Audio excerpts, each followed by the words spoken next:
নবীজির নবুয়ত প্রাপ্তির সময়। তখন নবীজির উপর ওহী নাজিল ঠিক হয়েছে। ঠিক এমন সময় সেখানে দেখা যায় কাবা ঘরের সামনে নতুন নতুন মূর্তি সাজানোর জন্য ভিন দেশ থেকে একটি কাফেলা বিভিন্ন রকম মূর্তি নিয়ে মক্কায় আসে।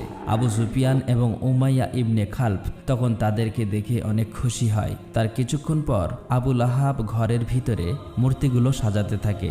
সেই সময় তার স্ত্রী বলে, তুমি মোহাম্মদকে কেন আটকাচ্ছ না? সে তো চাইলে তার স্ত্রী খাদিজাকে নিয়ে অনেক সুখে থাকতে পারে, তাহলে সে কেন বারবার আমাদের বিরোধিতা করছে? আবু লাহাব বলে, ভয় পেও না, আমাদের খোদা আমাদের রক্ষা করবে। মক্কার অবস্থা তখন এমন হয়েছিল যে মক্কার ভিতর এবং আশেপাশের সব জায়গায় মূর্তি পূজায় চলত। সকলেই তখন চারিদিকে আল্লাহর সাথে শিরিকে লিপ্ত হয়ে যায়। এদিকে মুহাম্মদ সাল্লাল্লাহু আলাইহি ওয়াসাল্লামের উপর হেরা গুহায় ওহী নাজিল হতে থাকে। 3 দিন পর রাসূল সাল্লাল্লাহু আলাইহি ওয়াসাল্লাম প্রচণ্ড জ্বর গায়ে বাড়ি ফিরলে তার সাহাবীরা এবং চাচা আবু তালেব তার জন্য দুশ্চিন্তা করতে থাকে। আবু সুফিয়ান, উমাইয়া এবং মক্কার নেতারা একদিন আবু তালেবের বাসায় গিয়ে তাকে হুমকি দিয়ে বলে, মুহাম্মদ সাল্লাল্লাহু আলাইহি ওয়াসাল্লাম যেন ভালো হয়ে যায়, তার এই সকল কাজ যেন খুব তাড়াতাড়ি বন্ধ করে দেয়। প্রয়োজন হলে তারা মুহাম্মদ সাল্লাল্লাহু আলাইহি ওয়াসাল্লামকে মক্কার নেতা বানাবো এবং তাকে অনেক ধনসম্পত্তি দান করব। কিন্তু রাসূল সাল্লাল্লাহু আলাইহি ওয়াসাল্লাম তখন তাদের সকল কথা প্রত্যাখ্যান করে দেয়।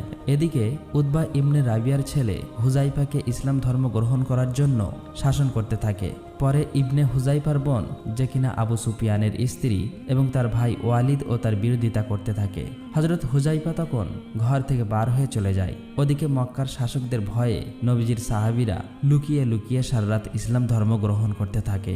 একদিন তারা আল্লাহর ইবাদত করতে করতে সকাল হয়ে গেলে যে যার বাসায় লুকিয়ে লুকিয়ে চলে যায়। নবীজির এক সাহাবা সারারাত বাড়ি না ফেরায় তার বাবা মা তাকে নিয়ে দুশ্চিন্তা করছিল। বাসায় ফিরলে তার বাবা মা তাকে বলে, তুমি কোথায় ছিলে? এমন সময় তাদের ঘরে থাকা মূর্তিটি হাতে লেগে পড়ে সেখানেই ভেঙে যায়। তার বাবা বলে, তুমি এটা কি সর্বনাশ করলে?